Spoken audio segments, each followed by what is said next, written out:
Kijken of hij op de goede hoogte staat. Ja, ik geloof van wel, hè? Nou, mensen, in deze wereld waar zoveel aan de hand is, zoveel narigheid, neem ik eerlijk gezegd heel vaak de achterdeur.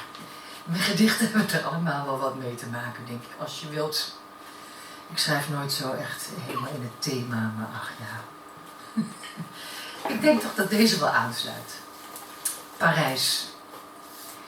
Als de blaadjes vallen, de lucht zo kruidig is, als het licht zo zacht gefilterd de stad in houttinten diep drukt, de middagen warm, de avonden koel, als nieuwe exposities de musea vullen, als mijn honger moet gestild.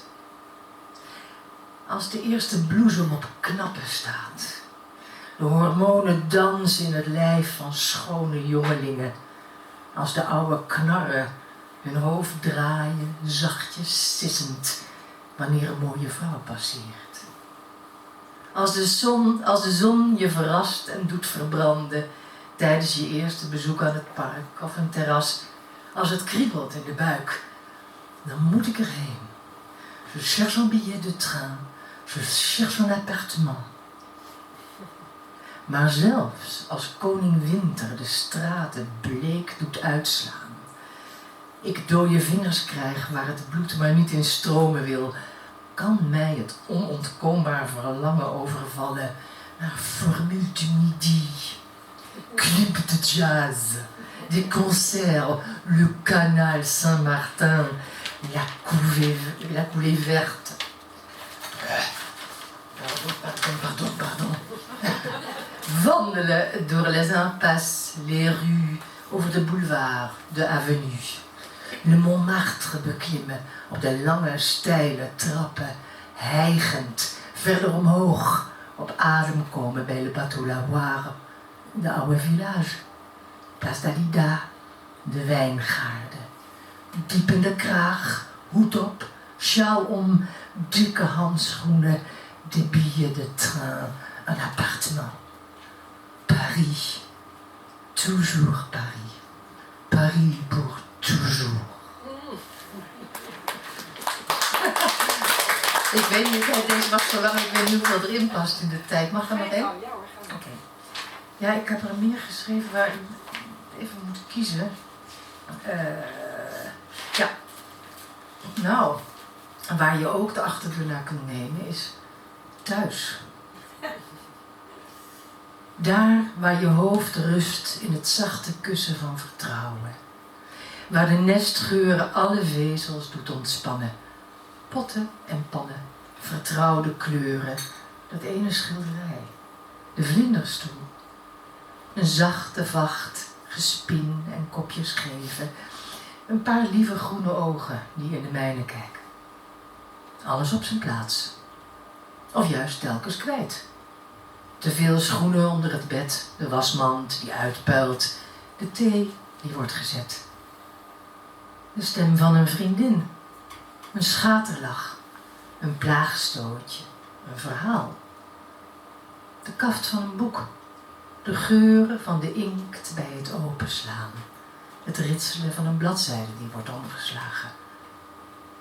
Die ene blik, die knipoog, die glimlach die je nodig had.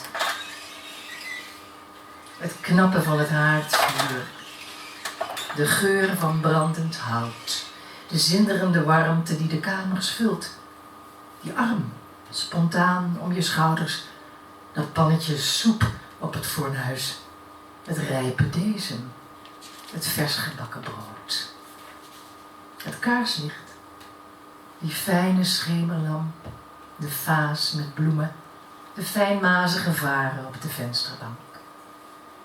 De zon die de kamer binnenvalt als een onverwachte gast in de late namiddag, die haar met zijn sensuele gloed bemint en doet geloven dat ze een salon is.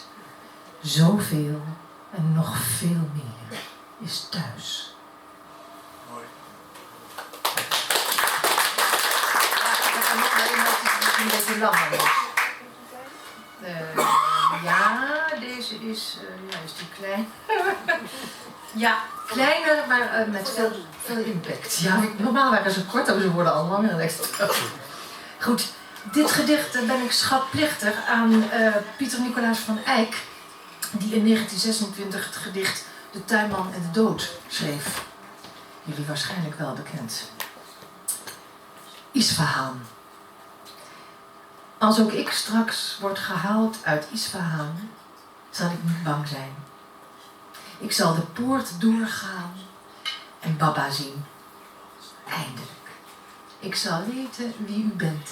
Ik zal u kussen en begroeten, Baba. Ik zal weten hoe ik u heb gemist, mijn leven lang.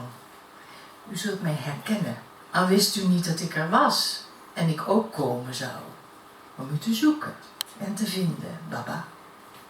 Samen zullen wij wandelen door het weelderige groen, vijgen plukken en dadels, ze oppeuzelen gniffelend op een bankje. Ik zal mij in uw ogen terugvinden en u in de mijne, Baba. Was ik maar vast in Isfahan. Dank jullie wel.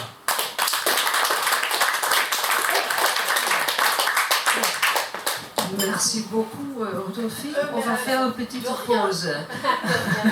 Kun je het allemaal drinken?